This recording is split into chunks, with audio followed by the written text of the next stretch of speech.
Hi hello welcome to Andhraprabha. నేను సాయి. బీజేపీకి నాయకుడు ఎవరు? ఇప్పుడు ఇదే తెలంగాణ పాలిటిక్స్లో హాట్ టాపిక్గా ఉంది. అసెంబ్లీ సమావేశాల వేళ సభలో కాంగ్రెస్ పార్టీకి రేవంత్ రెడ్డి నాయకత్వం వహిస్తున్నారు. బీఆర్ఎస్ఎల్పీ నేతగా కేసీఆర్ ఏకగ్రీవంగా ఎన్నికయ్యారు. అయితే ఇప్పటి వరకు బీజేపీకి శాసనసభాపక్ష నేత ఎంపికపై మాత్రం ఎటువంటి క్లారిటీ రాలేదు.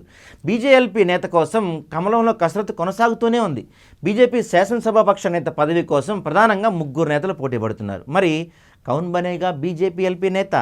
తెలంగాణ అసెంబ్లీలో Bharatiya Janata party floor leader ఎవరని నియమించాలనే అంశంపై కమల్నాథులు ఏ నిర్ణయం తీసుకోలేకపోతున్నారు. గత అసెంబ్లీ సమావేశాల్లో బీజేపీ వాయిస్ బలంగా వినిపించిన నిర్మల్ ఎమ్మెల్యే మహేశ్వర్ రెడ్డితో పాటు ఆదిలాబాద్ ఎమ్మెల్యే పాయల్ శంకర్, గోషామహల్ ఎమ్మెల్యే రాజాసింగ్ పేర్లను బీజేపీ పరిశీలిస్తుందట. అయితే తెలంగాణలో కొత్తగా అసెంబ్లీ ఏర్పడి నెలలు గడుస్తున్నా పార్టీ తరపున ఫ్లోర్ లీడర్ ఎవరన్నది ప్రకటించలేకపోయింది తెలంగాణ బీజేపీ. ఇటీవల అసెంబ్లీ ఎన్నికల్లో 8 స్థానాల్లో బీజేపీ అభ్యర్థులు విజయం సాధించారు.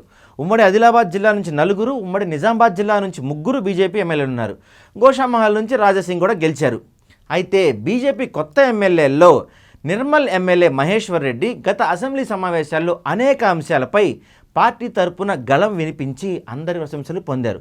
దీంతో మహేశ్వర్ రెడ్డికి బీజేపీ లీడర్ పదవిని కట్టబెడతారని గట్టిగా అయితే ప్రచారం జరుగుతుంది. మరోవైపు కామారెడ్డిలో కేసీఆర్ రేవంత్ రెడ్డిపై గెలిచిన కాటిపల్లి వెంకటరమణారెడ్డికి బీజేఎల్పీ లీడర్ పదవి ఇస్తే బాగుంటుందని కూడా డిస్కషన్ నడుస్తుంది. అయితే వెంకటరమణారెడ్డి తొలి నుంచి తన నియోజకవర్గంపైనే ఎక్కువ ఫోకస్ పెట్టారు. దీంతో బీజేపీ అధిష్టానం ఆయన్ను బీజేపీ ఎల్పీ నేతగా ఎంపిక చేసే విషయంలో ఎటు తేల్చుకోలేకపోతుందట. మరోవైపు బీజేపీ ఎల్పీ నేత ఎంపికలో బీసీ అంశం కొత్తగా తెరపైకి వచ్చిందంట. గెలిచిన వారిలో ఆదిలాబాద్ ఎమ్మెల్యే పాయల్ శంకర్, గోషామహల్ ఎమ్మెల్యే రాజాసింగ్ సామాజిక వర్గానికి చెందిన వారే. వీళ్ళిద్దరూ కూడా బీసీ వర్గానికి చెందిన వారే.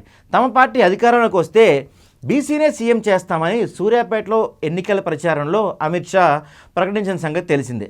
అయితే బీసీ అభ్యర్థిని శాసనసభాపక్ష నేతగా చేస్తే బాగుంటుందని బీజేపీ అధిష్టానానికి కొంతమంది హింట్లు ఇస్తున్నారట. సరే, రాజాసింగ్కు తెలుగు భాషపై అంతగా పట్టు లేకపోవడం ఆయనకు మైనస్ అవుతుందని భావిస్తున్నారు. 3 సార్లు ఎమ్మెల్యేగా గెలిచిన రాజాసింగ్కు భాష అవరోధంగా మారే అవకాశం స్పష్టంగా కనిపిస్తుంది. అటు ఈ అంశంపై అంతిమ నిర్ణయాన్ని పార్టీ అధిష్టానానికి వదిలేశారు రాజాసింగ్. బీసీ అభ్యర్థినే బీజేపీ ఎల్పీ నేతగా ఎన్నుకోవాలంటే ఇక మిగిలింది పాయల్ శంకరే.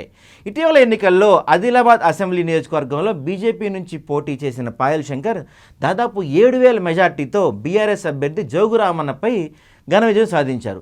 తెలంగాణ బడ్జెట్ సమావేశాల వేళ పార్టీ తరపున గళం వినిపించేందుకు ఫ్లోర్ లీడర్ అవసరం కావడంతో బీజేపీ అధిష్టానం వెంటనే నిర్ణయం తీసుకోవచ్చని పార్టీ వర్గాలు భావిస్తున్నాయి.